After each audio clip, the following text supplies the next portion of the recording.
Hello friends, स्वागत है आपका डीसीपी स्टडी पॉइंट में।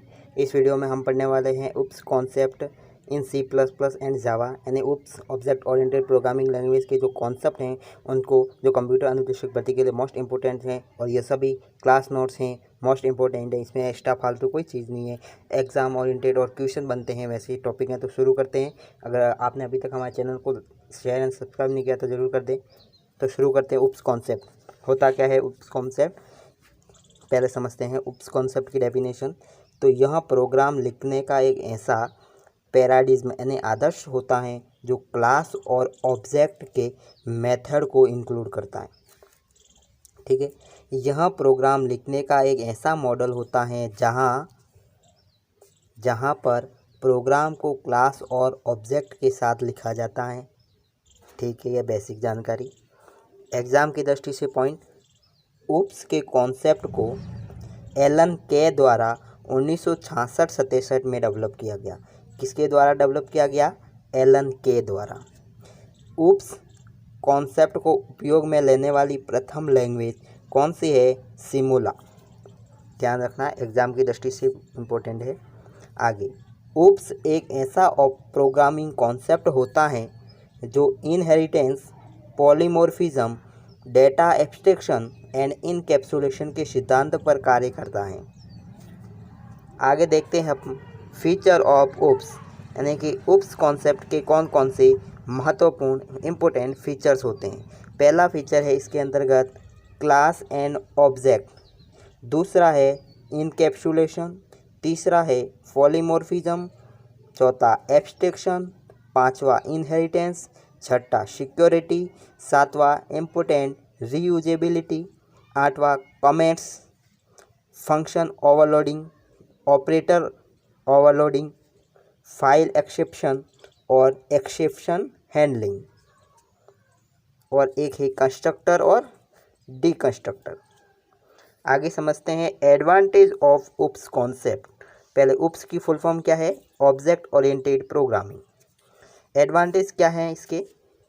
पहला है कोड की रीयूजेबिलिटी, यानी कि एक बार कोड बनाया आप तो उसका रीयूजेबिलिटी कर सकते हैं, रीयूज़ कर सकते हैं। किसके माध्यम से? Polymorphism, inheritance. दूसरा है security, code flexibility, easy to write and debug, easy to troubleshoot, better productivity, easy to maintenance object, provide modular approach structure, hiding complexity from the user, जिसके अंतर्गत एब्स्ट्रैक्शन का यूज किया जाता है, जिसमें कॉम्प्लेक्सिटी को हाइड किया जाता है। Provide object oriented database, provide help to keep dry and do not repeat your self. ये एडवांटेज थे। एग्जाम्पल देखते हैं अपन उप्स के अंदर जो कौन कौन सी लैंग्वेज यूज़ की जाती है, पूछी जाती है एग्जाम में, निम्न में से कौन सी उप्स से संबंधित लैंग्वेज है या नहीं।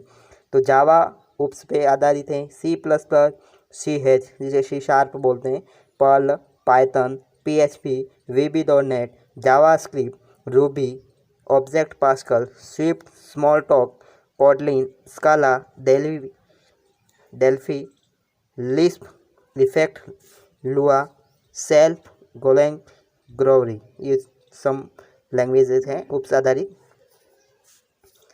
आगे समझते हैं इम्पोर्टेंट क्लास एंड ऑब्जेक्ट क्या होता है। तो क्लास क्या होता है? क्लास के अंतर्गत ऑब्जेक्ट को बनाया जाता है।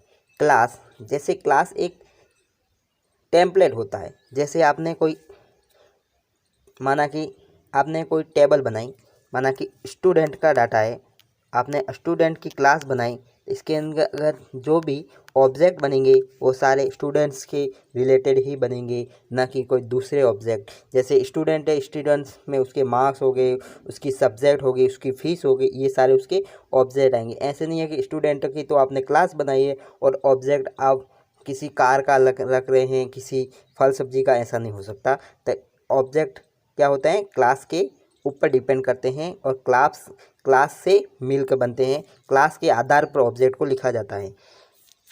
क्लास क्या है? क्लास एक यूज़र डिफाइन टाइप होता है, यानी इसे यूज़र द्वारा डिफाइन करते हैं, जिसके अंतर्गत ऑब्जेक्ट को लिखने के साथ साथ उनके कार्य के बारे में भी बताया जाता है। समझ में आया? जैसे क्लास लिखी आपने स्टूडेंट, तो पता चल जाएगा कि ऑब्जेक्ट स्टूडेंट पर ही आधारित होंगे। आगे देखते हैं। दूसरा, मेन 4 पिलर्स बताए गए हैं उप्स कॉन्सेप्ट के, जिसमें पहला तो होता है आपका पॉलीमॉर्फिज्म।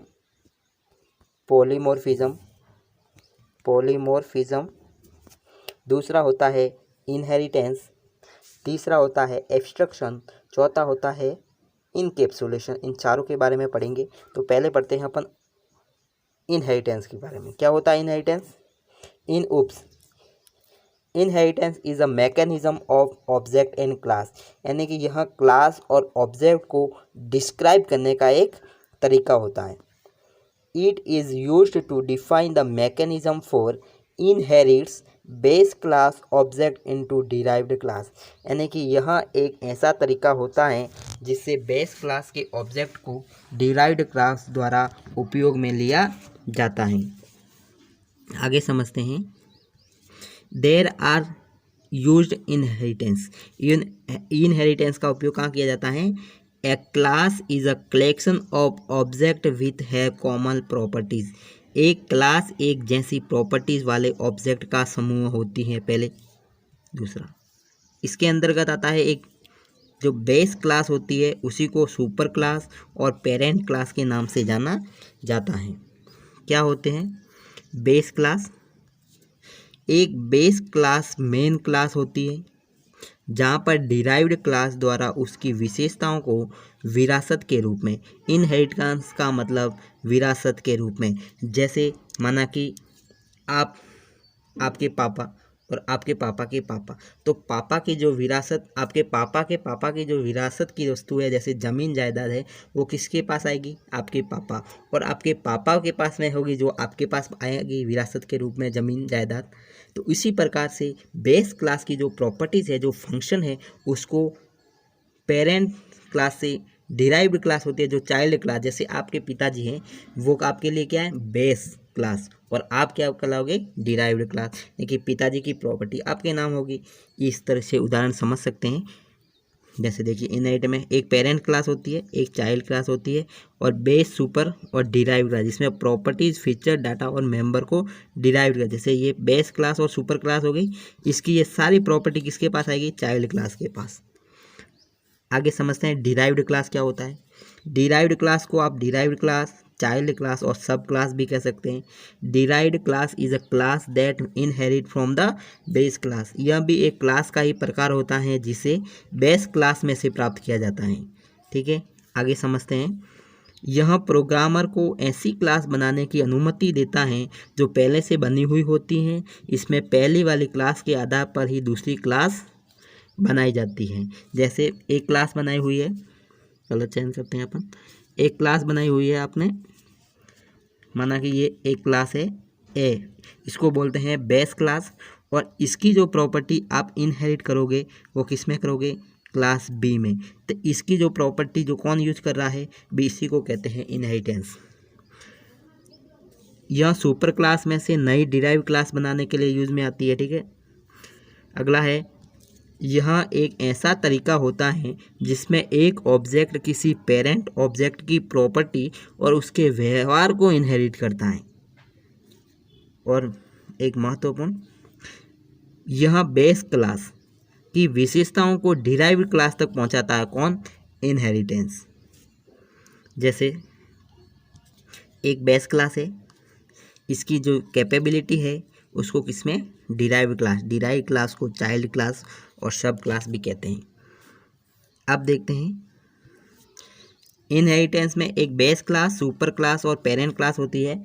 ड्राइव क्लास, सब क्लास और चाइल्ड क्लास होती है। अब अपन देखते हैं टाइप्स कौन कौन से हैं इनहेरिटेंस के। तो पहला इनहेरिटेंस का टाइप है जिसे सिंगल इनहेरिटेंस कहा जाता है। क्या होता है सिंगल इनहेरिटेंस? जब एक डिराइव्ड क्लास को सिर्फ एक बेस क्लास से इनहेरिट किया जाता है तो वह सिंगल इनहेरिटेंस कहा जाता है। इंपॉर्टेंट है ये। जैसे एक बेस क्लास क्या है? ये ए एक बेस क्लास है और इसकी डिराइव्ड क्लास भी क्या है? बी। तो इसमें बी सिर्फ एक बेस क्लास का डाटा को इनहेरिटेंस कर रहा फंक्शन को, तो ये कहलाएगी सिंगल इनहेरिटेंस। इसमें क्या important? Only one derived class और ओनली वन बेस क्लास। सिर्फ एक डिराइव्ड क्लास और सिर्फ एक बेस क्लास होगी। ये कॉन्सेप्ट है। जैसे फॉर्मेट है, क्लास ए है बेस क्लास, उसके डाटा वेरिएबल, उसके डाटा फंक्शन। को आप क्लास बी में एक्सटेंड कर रहे हैं, उसके डाटा वेरिएबल और फंक्शन। इसमें एक शब्द आया है एक्सटेंड, इम्पोर्टेंट है, एग्जाम की दृष्टि से पूछा जाता है कि बेस क्लास से डिराइव्ड क्लास में इनहेरिट करने के लिए किस कीवर्ड का उपयोग किया जाता है, तो उसका आंसर क्या है, एक्सटेंड। ठीक है, आगे देखते हैं। ये data member of B class plus C class, ये ए क्लास, ये सिंपल है। आगे देखते हैं दूसरी class multi level in class. यहाँ आप कंफ्यूजन हो गए, ठीक है, दो होती है इसमें, एक मल्टी लेवल इनहेरिटेंस, एक मल्टीपल इनहेरिटेंस। क्या होता है मल्टी लेवल, देखिए, a class extend to another class that already extend from another class, यानी कि एक क्लास उस समय मल्टी लेवल कहलाती है जब वहाँ एक क्लास को इनहेरिट करती हैं जो पहले से किसी अन्य क्लास को इनहेरिट करती है। जैसे नीचे उदाहरण दिया हुआ समझाते हैं। जैसे एक ए है जो बेस क्लास है और इनहेरिट किया है बी ने, तो बी के लिए ए क्या है, बेस क्लास, और बी के फंक्शन और डाटा मेंबर को किसने इनहेरिट किया है, सी ने, तो सी क्या है, डिराइव्ड क्लास, किसके लिए, बी के लिए, और सी के लिए बी क्या है, बेस क्लास, जबकि बी के लिए बेस क्लास कौन है, ए। इसको बोलते हैं मल्टी लेवल इनहेरिटेंस। अगला आता है, ये उसका उदाहरण है। अगला आता है मल्टीपल इनहेरिटेंस। इसमें क्या होगा, जब एक डिराइव्ड क्लास एक से अधिक बेस क्लास द्वारा बनती है तो वह मल्टी लेवल मैंने एक लेवल, दूसरा लेवल, तीसरा लेवल, जबकि मल्टीपल के अंदर क्या होता है, एक बेस क्लास, मल्टी लेवल में क्या होता है, ए और बी, मल्टीपल बेस क्लास, और डिराइव्ड क्लास सिर्फ एक होगी। ठीक है, आगे चलते हैं। ये क्या है, in this type of inheritance there are more than one base class and there can one or more derive class. अगला देखते हैं चौथा, हेरारिकल इनहेरिटेंस क्या है, जिसमें दो या दो से अधिक डिराइव्ड क्लास होती है और सिर्फ एक बेस क्लास होती है। पेरेंट चाइल्ड क्लास भी कह सकते हैं इसको। जैसे एक ए क्लास, इसकी डिराइव्ड क्लास एक से अनेक हो सकती है। जैसे माना कि एक क्लास है कार, उसके क्या है, ऑडियो, BMW, मार्च, ये क्या है, उसकी बेस डिराइव्ड क्लास। आगे चलते हैं। एक हाइब्रिड इनहेरिटेंस भी होता है, जिसके अंदर क्या होता है, यह mix of more than one यहाँ एक या एक से अधिक इनहेरिटेंस से मिला जुला रूप होता है। और यहाँ पर क्या होता है, चला गया, आपने अभी तक हमारे चैनल को सब्सक्राइब नहीं किया तो सब्सक्राइब कर दें। क्या होता है, इसमें दो या दो से अधिक डिराइव्ड क्लास होती है और सिर्फ एक बेस क्लास होती है। ठीक है, ये तो हो गया। एक अब आता है अगला हाइब्रिड के अंदर क्या होता है, मिक्स होते हैं, माना कि मल्टीपल मल्टी लेवल दोनों का कॉम्बिनेशन कहलाता है। दो से अधिक इनहेरिटेंस से मिलकर बनती है, सिर्फ ध्यान रखना है। जैसे ये इसमें हेरारिकल और मल्टी लेवल दोनों मिक्स हाइब्रिड किया हुआ है, ज़्यादा कुछ नहीं है इसमें, ये एग्जाम की दृष्टि नहीं है। अब अगला जो पिलर है वो है इनकैप्सुलेशन का उपयोग मेनली सिक्योरिटी पर्पस से किया जाता है। क्या होता है, यह फंक्शन और डेटा मेंबर्स को सुरक्षा प्रदान करने के लिए एक जगह बाइंड करता है, यानी कि इनकैप्सुलेशन करता है। जैसे एक कैप्सूल होते हैं, उसमें बहुत प्रकार की दवाइयों को रखा जाता है, तो उसे ये क्या करता है, इनकैप्सुलेट करता है। इसका उपयोग क्यों किया जाता है, यह एक ऐसा प्रोसेस होता है जिससे कोड और डेटा को एक साथ क्लास और एक क्लास में बाइंड कर दिया जाता है, यानी बंद कर दिया जाता है। यह संपूर्ण डेटा पर नियंत्रण रखता है, अर्थात उसे डायरेक्ट उपयोग में लेने से बचाता है, सिक्योरिटी प्रोवाइड करवाता है। जिसमें देखिए ये कैप्सूल बना है, इसमें private, class, public, function, data, product सबको कैप्सूल कर दिया गया है सिक्योरिटी पर्पज से हुआ। और हम एक फुली इनकैप्सुलेशन क्लास बना सकते हैं जिससे सभी डेटा मेंबर उसके फंक्शन को प्राइवेट कर सकते हैं, बाय डिफ़ॉल्ट प्राइवेट ही होते हैं। इंपॉर्टेंट है, क्वेश्चन आया हुआ है आईए के एग्जाम में। अब आते हैं टाइप्स ऑफ इनकैप्सुलेशन में एक मेंबर वेरिएबल इनकैप्सुलेशन होता है, इसमें सभी डेटा मेंबर्स को प्राइवेट और डिक्लेयर करना होता है। ये सिंपल है। दूसरा होता है इसमें फंक्शन और मेथड इनकैप्सुलेशन। इसमें क्या होता है, डेटा फंक्शन को प्राइवेट बनाया जाता है। जैसे कंस्ट्रक्टर, एक कंस्ट्रक्टर होता है, मेथड मस्ट बी डिक्लेयर और पब्लिक। कंस्ट्रक्टर को पब्लिक में ही डिक्लेयर किया जाता है, बाकी सबको प्राइवेट में डिक्लेयर किया जाता है। क्लास इनकैप्सुलेशन क्या होता है, यह क्लास को प्राइवेट बना देता है और इसका उपयोग ज़्यादातर नेस्टेड क्लास लिखने, यानी क्लास के अंदर क्लास लिखने के लिए उपयोग किया जाता है। ये कोई खास नहीं। एक्सेस स्पेसिफायर, ये यहाँ पर लिखा हुआ नहीं है लेकिन मैं समझा देता हूँ। C++ के अंतर्गत 3 स्पेसिफायर होते हैं। पहला होता है कौन सा, प्राइवेट। कौन सा, प्राइवेट, जो होता है बाय डिफ़ॉल्ट होता है। दूसरा होता है पब्लिक, और तीसरा होता है प्रोटेक्टेड। प्राइवेट को कोई भी सिर्फ उस क्लास के ही मेंबर फंक्शन इसको यूज़ कर सकते हैं। पब्लिक को आप कोई भी यूज़ कर सकता है, कौन सी भी क्लास यूज़ कर सकती है। प्रोटेक्टेड को यूज़ नहीं कर सकते हैं, लेकिन किसके द्वारा, इनहेरिट के द्वारा उपयोग किया जाता है। ये 3 स्पेसिफायर याद करना। डिफ़ॉल्ट, बाय डिफ़ॉल्ट ज़्यादा इंपॉर्टेंट है, जो प्राइवेट है। अगला है पॉलीमॉर्फिज्म। क्या होता है पॉलीमॉर्फिज्म, पॉली का मतलब होता है मोर देन वन, और मोर का मतलब एक से अधिक, और फिज्म का मतलब टेक्निक या वे। तो क्या होता है पॉलीमॉर्फिज्म, यह एक ऐसा तरीका होता है जिसके अंतर्गत किसी भी ऑब्जेक्ट के उपयोग लेने के लिए बहुत सारे तरीके होते हैं। पॉलीमॉर्फिज्म के अंतर्गत कोई भी एक नाम दिया जाता है जिसे उपयोग में लेने के लिए विभिन्न प्रकार के, अर्थात कोई भी फंक्शन एक से अधिक कार्यक्षमता रखता है। ये डेफिनेशन पूछी जाती है इसके एग्जाम में। ये पॉलीमॉर्फिज्म के अंदर ऑब्जेक्ट को बिहेवियर और उसके इम्प्लीमेंटर अलग से होता है, जिसका मतलब एक सिंगल ऑब्जेक्ट एक से अधिक प्रकार के कार्य को करने की क्षमता रखता है। ये भी 2 प्रकार के होते हैं। पहला कंपाइल टाइम पॉलीमॉर्फिज्म, दूसरा run time polymorphism. Compile time polymorphism को ईयरली बाइंडिंग और स्टार्टिंग बाइंडिंग कहते हैं, जबकि रन टाइम पॉलीमॉर्फिज्म को लेट बाइंडिंग और डायनामिक बाइंडिंग कहते हैं। कंपाइल टाइम बाइंडिंग क्या होती है समझते हैं। कंपाइल टाइम पॉलीमॉर्फिज्म, इसके अंतर्गत एक ही नाम के विभिन्न फंक्शन होते हैं जिसके साथ साथ 2 अलग प्रकार के आर्ग्यूमेंट होते हैं, और इनको कंपाइल टाइम पर डिक्लेयर किया जाता है। इंपॉर्टेंट लाइन ये है कि फंक्शन को कॉल करते समय ही आर्ग्यूमेंट पास करने की वजह से इसे कंपाइल टाइम पॉलीमॉर्फिज्म के नाम से जाना जाता है। इसके अंतर्गत क्या यूज होता है, इंपॉर्टेंट, फंक्शन ओवरलोडिंग और ऑपरेटर ओवरलोडिंग और कंस्ट्रक्टर ओवरलोडिंग।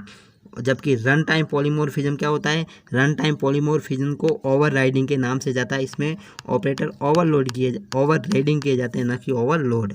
और जब भी कोई मेथड डिराइव्ड क्लास में बनाया जाता है तो वह मेथड पहले से पेरेंट क्लास में उपलब्ध होता है, वह फंक्शन ओवरराइडिंग कहलाता है। और रन टाइम पॉलीमॉर्फिज्म में एक ही फंक्शन को 2 डेफिनेशन लिखी होती हैं और फंक्शन कॉल करते समय निर्धारित किया जाता है, और पेरेंट क्लास और डिराइव्ड क्लास दोनों में फंक्शन यूज किया जाता है। और इसके अंतर्गत फंक्शन कॉल करते समय ही फंक्शन ओवर रीडिंग का निर्धारण किया जाता है, अर्थात एक समय में एक ही फंक्शन को रन टाइम पर कॉल किया जाता है। एक है एब्स्ट्रैक्शन का मतलब होता है सिंपल, यह एक प्रोसेस होता है जहाँ पर सिर्फ रिलेवेंट डेटा को ही प्रदर्शित किया जाता है और संपूर्ण अननेसेसरी यूज़र हाइड रखा जाता है यूज़र से, यानी कि जो कॉम्प्लेक्सिटी है वो यूज़र से हाइड कर दिया जाता है। और यह सिर्फ ऑब्जेक्ट से संबंधित उन्हीं सूचनाओं को प्रदर्शित किया जाता है जो प्रोग्राम से संबंधित होता है, और एब्स्ट्रैक्शन के माध्यम से प्रोग्राम की कॉम्प्लेक्सिटी को कम कर दिया जाता है, और इसे यूज़ लेने के लिए प्रोग्राम में कम एफर्ट की आवश्यकता होती है। ये जो मैंने अभी समझाया था एक्सेस स्पेसिफायर 3 होते हैं, प्राइवेट, पब्लिक और प्रोटेक्टेड। ये तीनों कीवर्ड भी हैं। और इसका एक प्रश्न याद रखना, प्राइवेट डिक्लेयर क्लास मेंबर को केवल क्लास के अंदर मेंबर फंक्शन द्वारा ही एक्सेस किया जा सकता है। तो साथियों ये वीडियो यहीं समाप्त करते हैं। आपको अच्छा लगा हो तो चैनल को लाइक शेयर एंड सब्सक्राइब जरूर कर दें। धन्यवाद।